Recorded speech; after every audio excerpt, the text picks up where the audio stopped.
Hello and welcome back to Crack Study. तो हम पढ़ रहे थे चैप्टर नंबर 4 अपना सारणिक, और सारणिक की आज हम करेंगे एक्सरसाइज 4.5 की शुरुआत। तो आज के इस लेक्चर में या कह लीजिए सारणिक के टॉपिक में ये लास्ट एक्सरसाइज होने वाली है। अभी तक हमने बहुत सारी सारणिक में नई नई चीज़ें पढ़ी, जैसे सारणिक का मान निकालना, उपसारणिक निकालना, सहखंड निकालना, एडजॉइंट निकालना, फिर ए इनवर्स भी निकालना सीख लिया।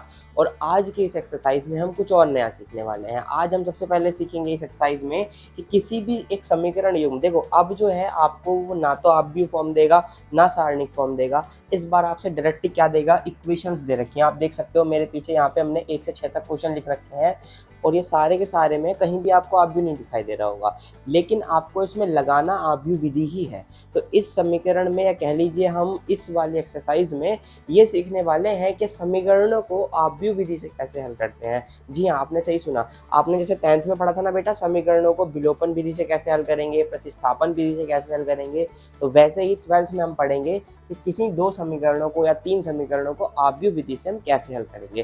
तो आज का लेक्चर शुरू करते हैं धमाकेदार सा। अगर आपको लेक्चर अच्छा लगे तो लाइक कर दीजिए इसको। तो चलिए भाई देखते हैं अपना पहला क्वेश्चन एक्सरसाइज 4.5 का। चलिए पहला क्वेश्चन कह रहा है कि ये कुछ क्वेश्चंस दिए हुए हैं, देखिए 1 से 6 तक क्वेश्चन समान ही है। कह रहा है कि इन समीकरण ये युग्म दिए हुए हैं और आपको सिर्फ इतना बताना है कि दिया गया जब समीकरण युग्म है वो संगत है या असंगत है। मतलब ये आपको समीकरणों की पेयर दे रखी है, जिसमें आपको 2 समीकरण भी होंगी, कहीं कहीं 3 भी मिलेंगी, और आपको सिर्फ इतना बताना है कि ये जो दिया गया समीकरण युग्म है ये संगत है या असंगत। तो ध्यान से सुनना मेरी बात। सबसे पहले हम क्या करेंगे, स्टेप बाय स्टेप देखना। पहला, दूसरा, तीसरा, ये तीनों में 2-2 समीकरण है, एक जैसा सवाल है। चौथा, पांचवा, छठा, इन तीनों में 3-3 समीकरण है, ये एक जैसा सवाल है। तो ये आप समझ गए हैं कि इन तीनों में से कोई एक मेरा, इन तीनों में से कोई एक मेरा, बाकी के जो 4 बचे वो आपके। तो चलिए पहले वाले क्वेश्चन से शुरू करते हैं। तो देखो सबसे पहले क्या करेंगे, सबसे पहला स्टेप आपका ये होने वाला है आव्यूह रूप में लिखने पर। ध्यान से सुनना, आव्यूह रूप में लिखने पर। अब जैसे ही आप आव्यूह रूप में लिखेंगे तो अब ध्यान ये रखना बेटा, जो आपको समीकरणों के गुणांक दिए हुए हैं। फॉर एग्जांपल इस समीकरण में x और y 2 पद हमें दिखाई दे रहे हैं, जिनके गुणांक की बात करूं तो पहली समीकरण के लिए x का गुणांक 1 है, y का 2, दूसरी समीकरण के लिए 2 है और y का 3। तो ये हमारा एक आव्यूह बन गया x के गुणांक का। ठीक है, इस आव्यूह को हम अपनी तरफ से a नाम दे रहे हैं। ठीक है, ध्यान से सुनना मेरी बात। हमने क्या कहा कि जो समीकरण है बराबर के लेफ्ट साइड में, इनमें जो गुणांक दे रखे हैं इनके अचर के, इनका एक आव्यूह बना लो। उस आव्यूह को अपनी तरफ से a नाम दे दो। अब जो अचर थे उसको एक दूसरा आव्यूह बना लो। कौन कौन से अचर थे, तो आप कहोगे x और y। इसका एक दूसरा आव्यूह बना लिया जिसे हमने x नाम दिया। x नाम इसलिए क्योंकि ये अचर का आव्यूह है। ठीक है, बराबर का चिन्ह था तो बराबर लगा लो, और बराबर का जो वैल्यू दे रखी है उसका एक और आव्यूह बना लो। तो ये भी हमने आव्यूह बना लिया। इस आव्यूह को नाम दे देते हैं b। इतना समझ गए। पहला स्टेप क्या है कि जो भी समीकरणें दे रखी हैं उनमें ये देखो अचर क्या है। जैसे x और y अचर हो गया तो इनके गुणांक उठाओ और गुणांकों का एक आव्यूह बनाओ। फिर जो अचर दे रखे हैं उनका एक आव्यूह बनाओ। फिर बराबर में जो संख्या का मान दे रखा है उसका एक आव्यूह बनाओ। यानी इन दी एंड आपको एक फॉर्म बना लेनी है जो है ax is equal to y। क्या बन गया, ax is equal to y। a भी आव्यूह है, x भी आव्यूह है और b भी आव्यूह है। ठीक है, समझ गए। अब आपको करना क्या है, देखिए संगत असंगत के लिए आपको निकालना है मोड ऑफ ए। क्या कहा मैंने, मोड ऑफ ए। अगर मोड ऑफ ए का मान 0 मिलता है तब आपका युग्म होगा असंगत। क्या कहा, आपका युग्म होगा असंगत। और अगर मोड ऑफ ए का मान डज नॉट इक्वल टू 0 मिलता है तब आपका युग्म होगा संगत। समझ में आया आपको, ये 2 चीजें आपको याद रख लेनी है। अगर आपको जो सबसे पहले तो आप देखो आव्यूह बनाना सीखेंगे, आव्यूह बना लेंगे, उसके बाद इस आव्यूह को सारणिक के रूप में मान निकालेंगे। जैसे मोड ऑफ ए में आपसे कहूँ इसका निकालो, 2 क्रॉस 2 का मैट्रिक्स है तो 3 ही करना 3, ये लास्ट एक्सरसाइज में आपने बहुत अच्छे से पढ़ लिया।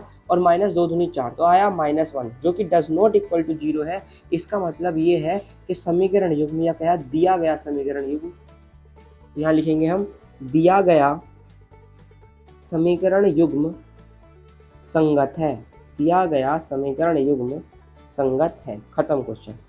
ठीक है, सबसे पहला स्टेप आव्यूह रूप में लिखेंगे। देखो ये तो आप याद रख लो, ये जो 2 लाइनें हैं ये आपको प्रत्येक सवाल में लिखनी है इस एक्सरसाइज के।